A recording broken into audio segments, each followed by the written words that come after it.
بسم اللہ الرحمن الرحیم نحمدہ ونصلی ونسلم علی رسولہ الکریم اما بعد فاعوذ باللہ من الشیطان الرجیم بسم اللہ الرحمن الرحیم۔ نہایت ہی واجب الاحترام سامعین و ناظرین، آج ایک نئے سلسلے کے ساتھ ایک نیا ٹاپک لے کر آپ کے پاس حاضر ہوا ہوں۔ پچھلے سلسلے کے اندر ہم نے غسل کے فرائض اور غسل کا طریقہ سماعت کیا تھا۔ ہمارا وضو بھی کمپلیٹ ہو چکا ہے اور ہمارا غسل جو ہے وہ اس کا طریقہ بھی ہم سن چکے ہیں۔ اب جو پاکی حاصل کرنے کا تیسرا ذریعہ ہے اس کو تیمم کہتے ہیں۔ آج اس سلسلے کے اندر ہم تیمم کے بارے میں سنیں گے کہ اللہ تبارک و تعالیٰ جل شانہ نے قرآن مجید فرقان حمید کے اندر ارشاد فرمایا کہ جب تم پانی نہ پاؤ، یعنی تمہیں پانی نہ ملے، تو اس وقت تم پاک مٹی کے ساتھ تیمم کر لو۔ تو جو تیمم کر لے گا پانی نہ ہونے کی صورت میں، تو پھر وہاں پر اس کا جسم پاک ہو جائے گا۔ تیمم کیا ہے، اس کے فرائض کیا ہے، اسی کے متعلق ہم سنیں گے۔ تیمم کے 3 فرض ہیں، جبکہ وضو کے 4 فرض تھے، مگر تیمم کے جو ہے وہ 3 فرض ہیں۔ تیمم کا پہلا فرض جو ہے وہ ہے نیت کرنا، دوسرا فرض ہے سارے منہ پر ہاتھ پھیرنا، اور تیسرا فرض ہے کوہنیوں سمیت دونوں ہاتھوں کا مسح کرنا۔ یعنی سب سے پہلے ہم نے نیت کرنی ہے کہ میں طہارت حاصل کرنے کے لیے، پاکی حاصل کرنے کے لیے تیمم کر رہا ہوں۔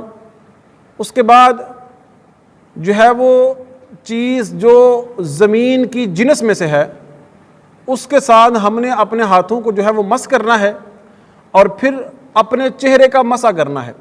اور جب ہم مسح کریں گے تو احتیاط کے ساتھ جہاں سے ہمارے بال اگنا شروع ہوتے ہیں، سر کے پیشانی کے اوپر سے لے کر اپنی تھوڑی کے نیچے تک اچھی طرح ہم نے جو ہے وہ مسح کرنا ہے اپنے چہرے کا۔ ایسے ہی ہم نے اپنے بازوؤں کا بھی، کوہنیوں سمیت دونوں بازوؤں کا بھی مسح کرنا ہے۔ اس کا طریقہ کیا ہے وہ بھی انشاءاللہ عرض کرتے ہیں۔ سب سے پہلے آپ تو یہ سنیے گا کہ تیمم کے اندر فرض کتنے ہیں؟ 3۔ نیت کرنا، اپنے چہرے کا مسح کرنا، اور اپنے دونوں بازوؤں کا مسح کرنا۔ اور پہلے ہم نے تیمم کے فرائض سنے، اب ہم تیمم کا طریقہ سنتے ہیں کہ تیمم کیسے کیا جائے گا۔ تیمم کرنے کے لیے آپ نے پہلے اپنے دل کے اندر نیت کرنی ہے کہ میں پاکی حاصل کرنے کے لیے تیمم کر رہا ہوں۔ پھر آپ نے اپنے بسم اللہ پڑھ کر دونوں ہاتھوں کو، انگلیوں کو کشادہ کر کے وہ چیز جو جن سے زمین میں سے ہو اس کے اوپر آپ نے اپنے ہاتھوں کو مارنا ہے۔ جن سے زمین میں سے، جیسا کہ جس طرح پتھر ہو گیا، یا پھر چونا ہو گیا، اینٹ ہو گئی، یا دیوار کی مٹی ہو گئی، یا زمین کا جو ہے وہ ٹکڑا ہو گیا۔ تو جس جگہ کو آپ کو علم ہے کہ یہ جگہ، یہ مٹی، یہ چونا، یہ پتھر، یہ ساری چیزیں پاک ہیں، جس چیز کی پاکی کا آپ کو پتہ ہے اس پر آپ تیمم کر سکتے ہیں۔ اب اپنے ہاتھوں کو اس کے اوپر ماریں، اور اگر اس کے ساتھ گرد مٹی زیادہ لگ جائے تو اپنے ہاتھوں کو آہستہ سے جھاڑ لیں۔ اب جھاڑنے کے اندر تالی کی آواز پیدا نہ ہو، بلکہ دونوں ہاتھوں کے انگوٹھوں کو یوں اس طرح آپس میں جو ہے وہ ٹکرائیں گے تو اس سے اضافی مٹی اور گرد جو ہے وہ جھڑ جائے گی۔ اب اس کے بعد ہم نے اپنے ہاتھوں کو اپنے منہ پر مارنا ہے، اس کا مسح کرنا ہے، اور اس کے اندر اس چیز کا خیال کرنا ہے کہ ہمارے منہ پہ کوئی ایک بال کے برابر بھی جگہ ایسی نہ بچے جہاں پر مسح نہ ہو۔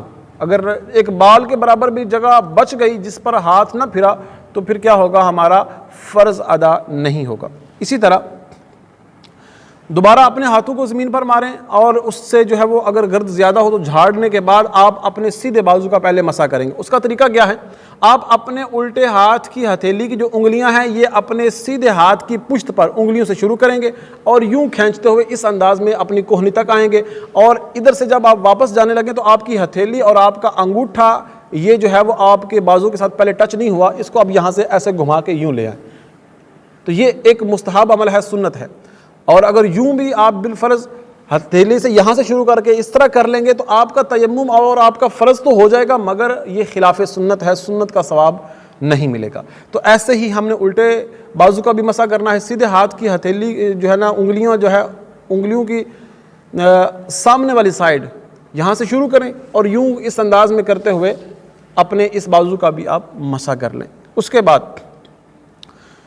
یوں کرنے سے یہ ہمارے تینوں فرض ادا ہو چکے ہیں۔ نیت بھی ہم نے کر لی تھی، اپنے چہرے کا مسح بھی کر لیا تھا، اور اپنے جو ہے وہ ہم نے کوہنیوں کا مسح۔ جہاں تک ہمارے جو ہے وہ تیمم کے فرائض اور تیمم کا طریقہ مکمل ہوا، اللہ تبارک و تعالیٰ کی بارگاہ کے اندر دعا ہے رب ذوالجلال ہمیں پاکی کے احکامات کو سیکھ کر جو ہے وہ اس کے مطابق پاکی حاصل کرنے کی توفیق دوام عطا فرمائے۔ آج کا ہمارا یہ سلسلہ یہیں پر ختم ہوا۔ انشاءاللہ اگلے سلسلے کے اندر ہم تیمم کی سنتیں بیان کریں گے، اور اس کے بعد جو ہمارا سلسلہ ہوگا اگلی ویڈیو کے اندر انشاءاللہ ہم کپڑے پاک کرنے کا طریقہ بھی جو ہے وہ ذکر کریں گے۔ تو بالخصوص توجہ کے ساتھ ان مسائل کو سنیے گا، انشاءاللہ بہت زیادہ علم دین حاصل کرنے کا آپ کو موقع ملے گا۔ بسم اللہ الرحمن الرحیم۔ اب ہم اپنی اس ویڈیو کے اندر بقیہ حصہ جو ہماری پچھلی ویڈیو کا رہتا تھا، تیمم کے فرائض اور اس کا طریقہ آپ نے سماعت کیا، اب تیمم کی سنتیں جو ہیں وہ ذکر کی جائیں گی، توجہ کے ساتھ سماعت کریے گا۔ تیمم کے اندر بسم اللہ الرحمن الرحیم پڑھنا یہ سنت ہے، ہاتھوں کو زمین پر مارنا یہ بھی سنت، زمین پر ہاتھ مار کر ان کو لوٹ دینا، لوٹ کہتے ہیں ہاتھوں کی انگلیاں کو شادہ کر کے ان کو آگے اور پیچھے کرنا تاکہ گرد و غبار اور مٹی ہاتھوں کے اندر چلی جائے۔ انگلیاں کھلی ہوئی رکھنا سنت، ہاتھوں کو جھاڑ لینا یہ بھی سنت، اور پہلے منہ پھر ہاتھوں کا مسح کرنا، دونوں کا مسح پے در پہ کرنا، یعنی پہلے چہرے کا مسح کر لیا اور اس کے فوراً بعد اپنے دونوں بازوں کا مسح کرنا، یہ بھی سنت مبارکہ ہے۔ پہلے سیدھے پھر الٹے ہاتھ کا مسح کرنا، داڑھی کا خلال کرنا اور انگلیوں کا خلال کرنا جب کہ غبار پہنچ گیا ہو، یعنی جب ہم نے اپنے ہاتھوں کو زمین پر مارا، اب ہماری انگلیوں کے درمیان یہاں پر اس گیپ کے اندر اگر غبار پہنچ گیا ہے تو اب خلال کرنا، ہاتھوں کی انگلیوں کا خلال کرنا یہ کیا ہے؟ سنت ہے۔ اور اگر بالفرض ان کے درمیان میں انگلیوں کے درمیان والے گیپ کے اندر غبار پہنچا ہی نہیں ہے تو پھر اس گیپ کے اندر غبار کا پہنچانا فرض ہے، ضروری ہے۔ اور